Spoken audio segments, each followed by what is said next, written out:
Good morning बच्चों। आज की क्लास में हम लोग बातचीत करेंगे क्लास 10th के last topic corrosion and rancidity के बारे में।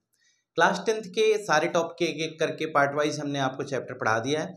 ये लास्ट टॉपिक पर हम डिस्कशन करने चल रहे हैं। लेक्चर नंबर 10 है हमारा, जिसमें हम बात करेंगे कोरोजन एंड रेंसिडिटी के बारे में। हमारा टॉपिक है व्हाट इज कोरोजन, फिर हम बात करेंगे व्हाट इज रेंसिडिटी, फिर उसके बाद हम इसके प्रिवेंशन के बारे में बात करेंगे। बहुत ही अच्छा जानदार टॉपिक है, एक बार पढ़ने को मिलता है फिर दोबारा नहीं मिलता, क्योंकि दोबारा नौबत ही नहीं आती। अब इसको ध्यान से सुनना और समझना है। जैसे अगर हम कोरोजन की बात करें, अगर हम आपसे पूछे कि कोरोजन होता क्या है, दूसरी बात हम आपसे पूछेंगे रेंसिडिटी क्या होती। हम पहले भी कोरोजन के बारे में सुने हैं, लेकिन कोरोजन का जब जब जिक्र आता है या जब जब हमारे जहन में ख्याल आता है तो हम तुरंत कोरोजन को रस्टिंग ऑफ आयरन कहते हैं।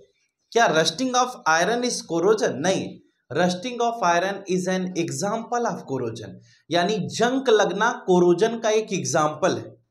ठीक है, वह कोरोजन नहीं है। यानी अगर कोरोजन को कंप्लीटली कोई डिफाइन करता है जंग लगने से, तो ये सही नहीं है। आपको कोरोजन की एक्चुअल मीनिंग क्या होती है? होता यह है कि जब कोई मेटेलिक ऑब्जेक्ट, क्या पढ़ोगे, when any metallic object comes closer to air, water and moisture, then it degraded into its layer या it degraded into its oxides।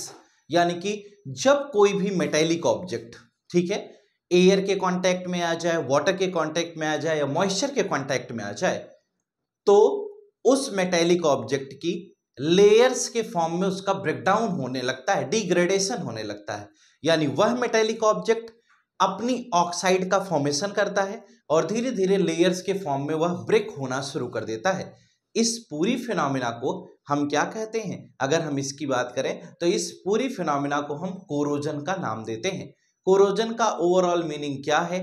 हम कहते हैं when any metallic substance, when any metallic body, when any metallic objects come closer to the air, water और moisture, then it degraded into its layer, this phenomena is known as corrosion। यानी कि overall हम ये समझते हैं corrosion की meaning में कि जब कोई metallic object air, water, moisture आदि के कांटेक्ट में आता है तो वह अपनी लेयर्स के रूप में ब्रेकडाउन उसका होने लगता है, और इस मेथड को हम क्या कहते हैं? कोरोजन का नाम देते हैं। अब कहते हैं कि वह कौन मेटल है जो जल्दी कोरोड होगा। यानी किसी ने अगर आपसे ये क्वेश्चन पूछ लिया कि name the metal which have maximum tendency of corrosion, यानी कि आपसे कहा गया उस मेटल का नाम बताइए जिसके अंदर कोरोजन की टेंडेंसी क्या हो, ज्यादा पाई जाती हो, तो कैसे समझेंगे? ये एक क्वेश्चन है, जानदार सवाल। देखिए, यानी हमने सिंपल सी बात कही कि अगर हमें कोरोजन की कहानी पढ़नी है, जैसे अगर हम आपको समझाएं,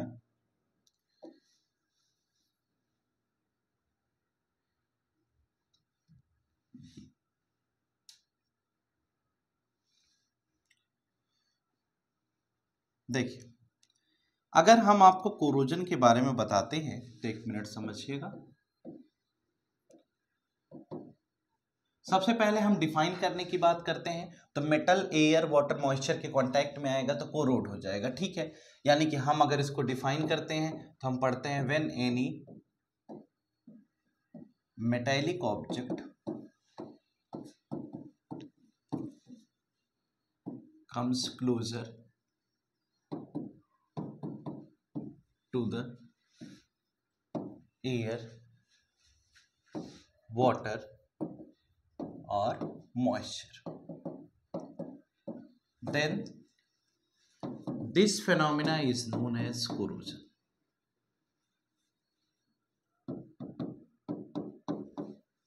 is known as corrosion।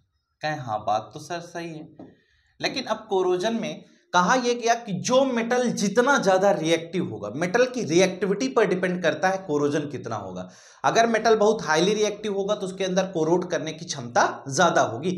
यानी जो मेटल जितना ज्यादा रिएक्टिव होगा, यानी जो रिएक्टिविटी सीरीज में जितना ऊपर है, वह उतना ही फास्ट ऑक्साइड का फॉर्मेशन करेगा या उतना तेजी से ही वो क्या करता है, रिएक्शन करता है। जैसे अगर हम कहते हैं कोरोजन ऑफ आयरन, अगर हम जैसे अभी तक हम क्या पढ़ते हैं, कोरोजन ऑफ आयरन की बात करते हैं, इसको लोग प्यार से रस्टिंग ऑफ आयरन कहते हैं। अभी हम आपको बताते हैं रस्ट क्या है। रस्ट क्या होता है? जो आयरन की ऑक्साइड बनती है। जैसे एक एग्जांपल इसमें आयरन है, 3 मोल O2 ले लिया और x मोल H2O लिया। इसके साथ जब हम इसका ट्रीटमेंट कराते हैं तो Fe2O3.XH2O बन जाता है। ये क्या है? यह द एबव एग्जाम्पल इज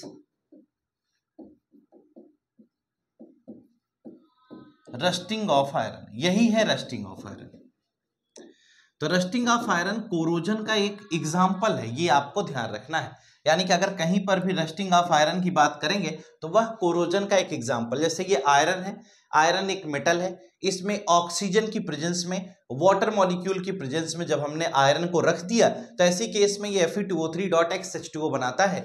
इसे हम क्या कहते हैं? हाइड्रेटेड फेरिक ऑक्साइड कहते हैं। क्या कहते हैं बेटा?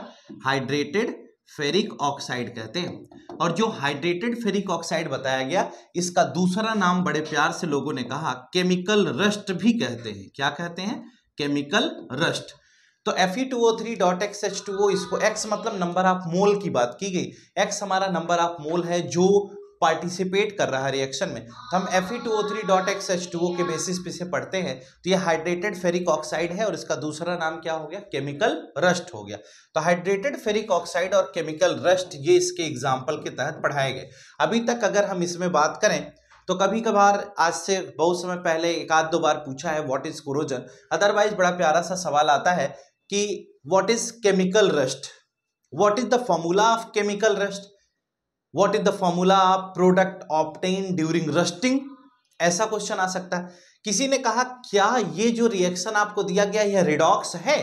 तो आपको यह भी जानना है कि ये जो Fe+3O2 ये जो बताया गया यह एक रिडॉक्स रिएक्शन है। क्यों बेटा? क्योंकि ये जीरो है, ये भी जीरो है, अभी पिछली क्लास में हमने बताया था। और ये हमारा +3 है और ये क्या है? -2 है। तो जीरो से क्या हो रहा है? +3। तो जीरो से +3 increase in oxidation number, that's why it is oxidation.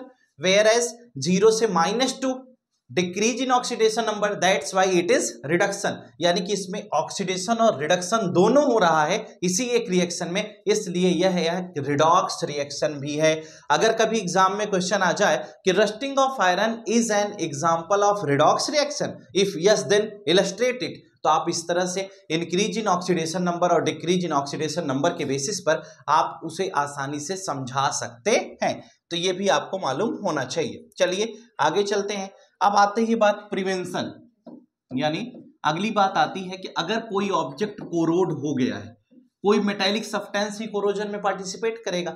अगर कोई ऑब्जेक्ट कोरोड हो गया तो हम उसको प्रिवेंट कैसे करेंगे? प्रिवेंट करने का मतलब हम उसको बचाएं कैसे कोरोजन से।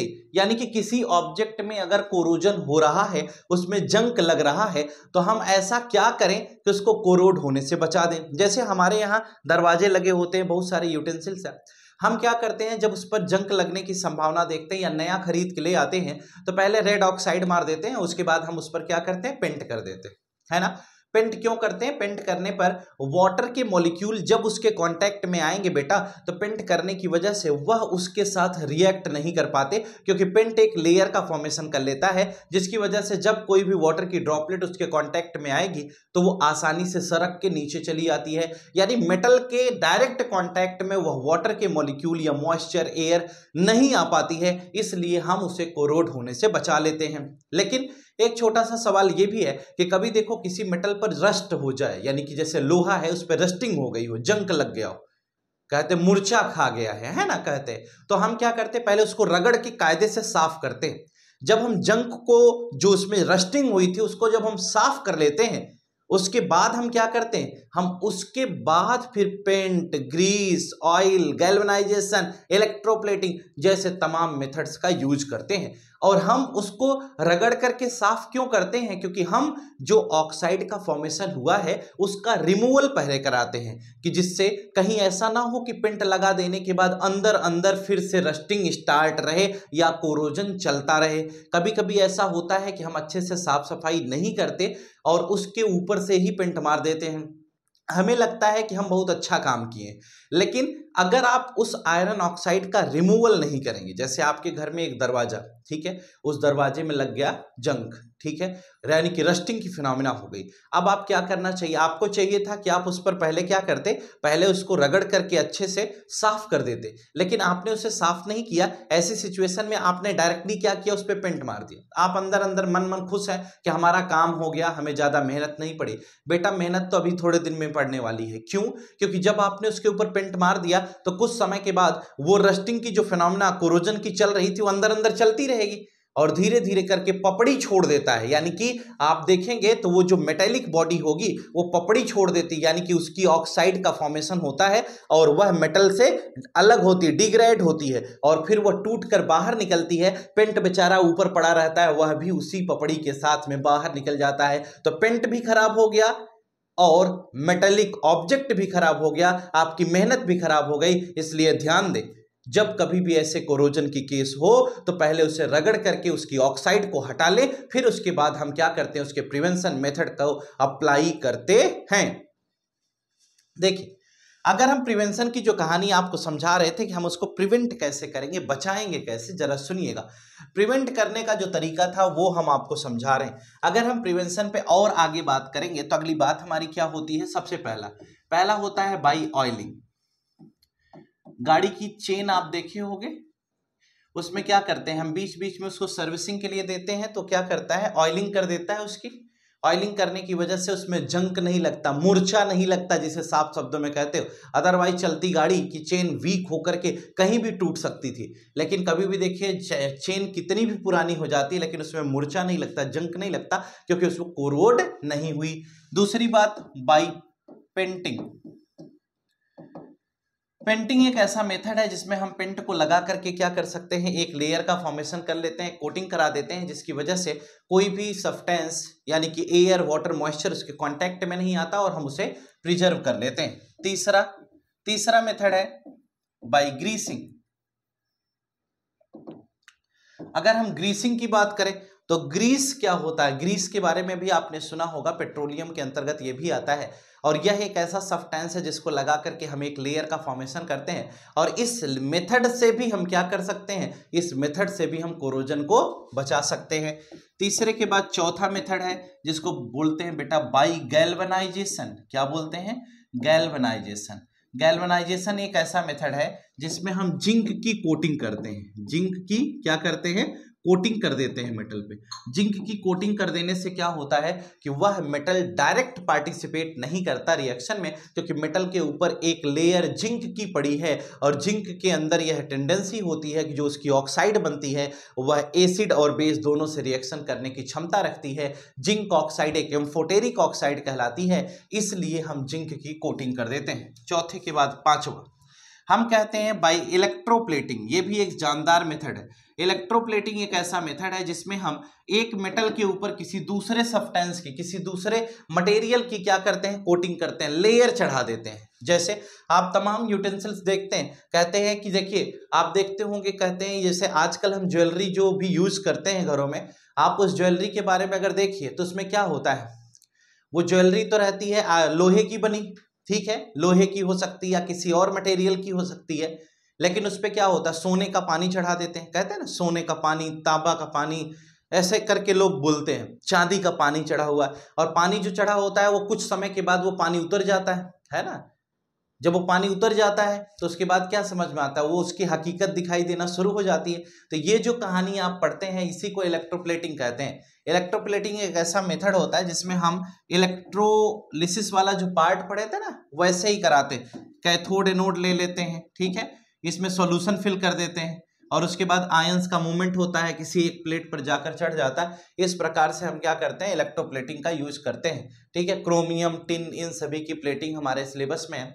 तो हम क्या करते हैं, ये जो 5 मेथड बताए गए, इन पांचों मेथड से हम क्या कर सकते हैं, प्रिवेंट कर सकते हैं। किसको प्रिवेंट कर सकते हैं, हम 5 मेथड से हम कोरोड होने से किसी भी मेटेलिक सब्सटेंस को, किसी मेटेलिक बॉडी को बचा सकते हैं। तो कोरोजन से प्रिवेंशन कैसे किया जाए आपके सामने पेश किया गया। कोरोजन के बाद हमारे पास जो दूसरा टॉपिक है वो है बड़ा ही जानदार, जिसे हम कहते हैं रेंसिडिटी। क्या कहते हैं, रेंसिडिटी। अब हम कहते हैं रेंसिडिटी क्या होती है, इसको भी हम पढ़ते हैं।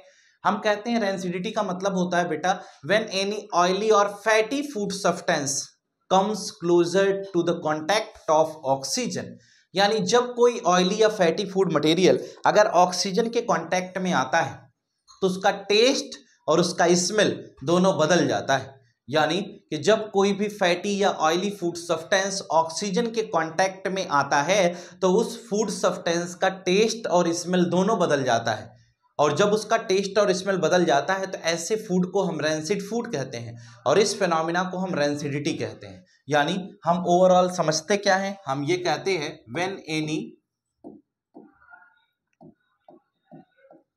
ऑयली और fatty food substance comes closer to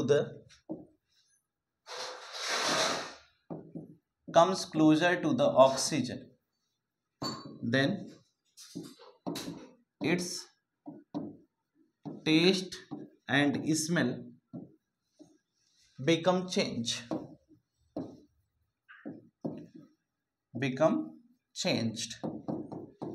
This phenomena is known as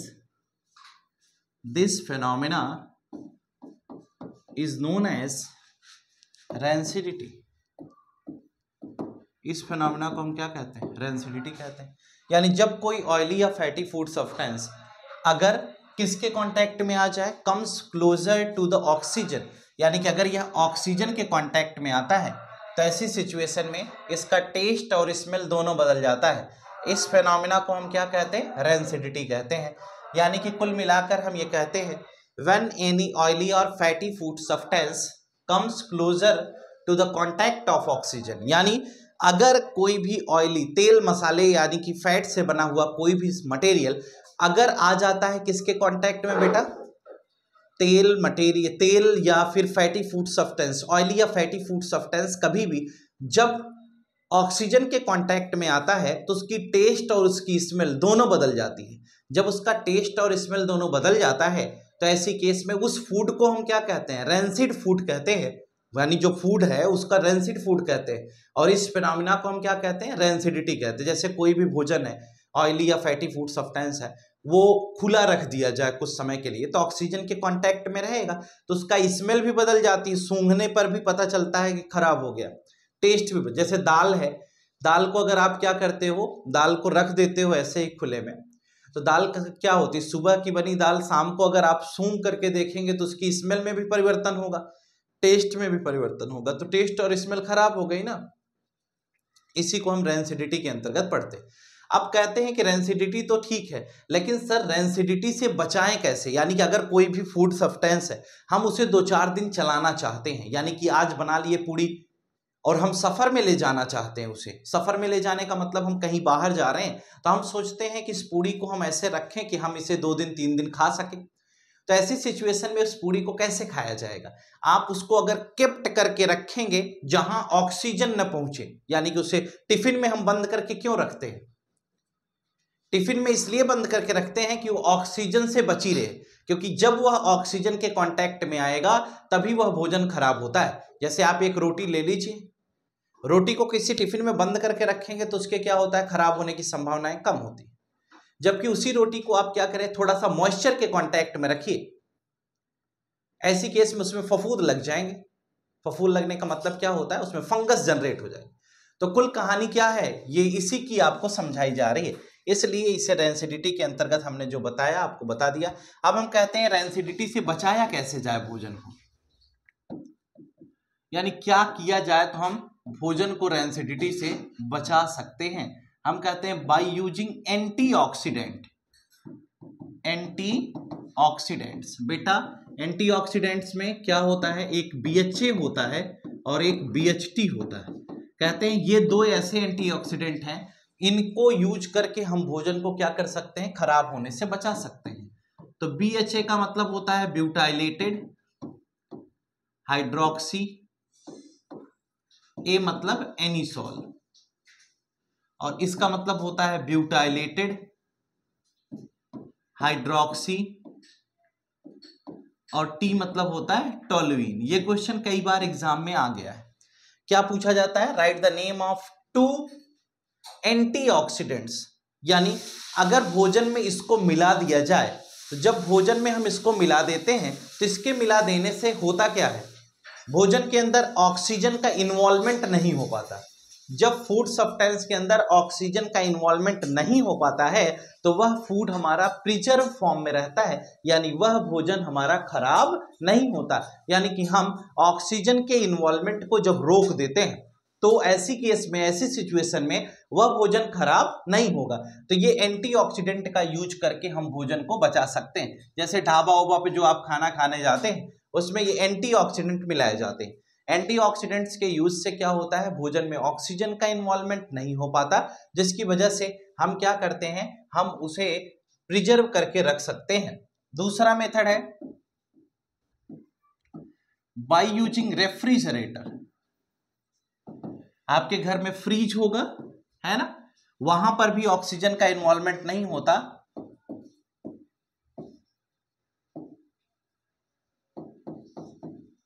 nitrogen gas की प्रेजेंस में अगर हम रखें तो भी भोजन हमारा खराब नहीं होता, क्योंकि नाइट्रोजन गैस एक इनर्ट एटमॉस्फेयर को जनरेट कर देती है। यानी नाइट्रोजन गैस के अंदर ये क्षमता है कि यह इनर्ट एटमॉस्फेयर जनरेट करती है। यानी इनर्ट एटमॉस्फेयर का मतलब जहां पर किसी प्रकार से कोई रिएक्शन ना हो, तो हम इसलिए कोई भी ऑयली या fatty food substance nitrogen gas की प्रेजेंस में रखते हैं। वो जो चिप्स कुरकुरा आप खा रहे हैं, है ना, उसको जब भी देखो पैकेट बड़ा सा लेके आ रहे हैं, जो चिप्स कुरकुरे आप खाते हैं, जो चिप्स कुरकुरे आप खाते हैं उसके पैकेट तो बहुत बड़े होते हैं, लेकिन कभी अगर आपने ध्यान दिया हो तो चिप्स कुरकुरे के पैकेट में बहुत थोड़ा माल पड़े होते हैं, है ना। चिप्स थोड़ा सा रहता है, 4-6 ठो गिन के रहता है। तो बेटा जो 4-6 चिप्स आपको मिलता है गिन के ना, तो और क्या रहता है, कहे वो पैकेट फूला फूला रहता है, वो पैकेट में भरी होती है अपनी नाइट्रोजन गैस, और नाइट्रोजन गैस उस पैकेट में भरने की वजह से नाइट्रोजन गैस इनर्ट एटमॉस्फेयर को जनरेट करती है, जिसकी वजह से उसमें कोई दूसरी गैस इन्वॉल्व नहीं हो पाती और रिएक्ट नहीं कर पाती। इसीलिए वो चिप्स कुरकुरे आपके सेफ रहते हैं। अदरवाइज अगर उसी चिप्स कुरकुरे को खोल करके थोड़े समय तक आप प्लेट में निकाल करके रख दीजिए, फिर आप उसे खाने का प्रयास करें तो उसका टेस्ट और स्मेल बदल जाएगा। इसी को हम कहते हैं रैंसिड फूड, और ये फिनोमिना रैंसिडिटी कहलाती है। बाय यूजिंग N2 गैस तीसरा हो गया। और चौथा, अगर हम नाइट्रोजन गैस की प्रेजेंस में किसी को रखते हैं तो कैसे रखेंगे। और एक चीज आपको यह भी ध्यान रखनी है, जैसे आपको हम बताएं कि कभी भी आप किसी दुकान पे जाते हैं, चिप्स की कोई पैकेट खरीदते हैं, अगर उस चिप्स की पैकेट में गैस नहीं है, यानी कभी कभी क्या होता है कि चिप्स की पैकेट फाड़ते समय दुकानदार से क्या होता है, वो फट जाता है दूसरा पैकेट भी और उसकी गैस निकल जाती है। ऐसी सिचुएशन में दुकानदार उस चिप्स के पैकेट को फोल्ड करके उस पर स्टेपल करके रखता है और आपको दे देता है। आप बिना सोचे समझे उस चिप्स के पैकेट को लेकर के घर आते हैं, वो चिप्स खराब हो चुकी होती है, उसका पैसा आपसे फालतू में ले लिया गया। ये जानकारी हर किसी को होनी चाहिए, क्योंकि उस चिप्स में ऑक्सीजन का इन्वॉल्वमेंट हो चुका है और वह फूड रैंसिड हो गया है, वो आपके लिए नुकसानदायक होगा, क्योंकि वहां से नाइट्रोजन गैस इवॉल्व हो चुकी है, ऑक्सीजन का इन्वॉल्वमेंट की वजह से उसके टेस्ट और स्मेल में परिवर्तन हो चुका है और वह फूड रैंसिड हो चुका है। तो ऐसे फूड मटेरियल को खाने से बचे, और ये जानकारी हर किसी को होनी चाहिए। ये जानकारी इसलिए हर किसी को होनी चाहिए जिससे कि भोज्य पदार्थों का सही तरीके से इस्तेमाल हो सके। बाय यूजिंग नाइट्रोजन गैस, ये इनर्ट एटमॉस्फेयर की कहानी थी। अब बेटा हम इसके और आगे चलेंगे तो अगली बात हम क्या करते हैं, देखिए हम कहते हैं नाइट्रोजन की प्रेजेंस में भोजन को रख दिया जाए, है ना, by using air tight container. यानी एयर टाइट कंटेनर का यूज अगर हम कर लें तो भी हम भोजन को बचा करके रख सकते हैं। और by kept away from sunlight, अगर किसी फूड मटेरियल को सनलाइट से दूर रखा जाए, यानी कि सूर्य की रोशनी से अगर दूर रखा जाए तो भी भोजन को हम बचा करके रख सकते हैं। तो यानी कि हम कुल मिलाकर ये 5 प्रोसेस पढ़े, यानी ये 5 तरीके ऐसे हैं जिससे हम किसी भी फूड सब्सटेंस को आसानी से प्रिजर्व कर सकते हैं, यानी कि भोजन को खराब होने से बचाने के ये अचूक तरीके थे जो हमने आपको बताए। पूरा डिटेल में हमने आपको समझा दिया रेंसिडिटी क्या होती है और कोरोजन क्या होता है, और दोनों के प्रिवेंशन के बारे में भी हम बातचीत कर चुके हैं। हम उम्मीद करते हैं कि ये लेक्चर आपको अच्छा लगा होगा, समझ में आया होगा, और हम लोग नेक्स्ट क्लास में फिर फर्दर बातचीत करेंगे इसके आगे, जहां पर हम आपको समझाएंगे कि इस एनसीईआरटी पर बेस्ड क्वेश्चन, यानी कि आगे के 5 लेक्चर अभी इस चैप्टर में डिस्कस होंगे जिसमें क्वेश्चंस की बात होगी, जहां NCERT exercise, NCERT example, Intex question, exemplar, CBSE questions पर डिस्कशन करेंगे आने वाले 5 दिनों के अंदर। आज के लिए फिलहाल इतना ही। Good night to all of you. Today class is over. Thank you.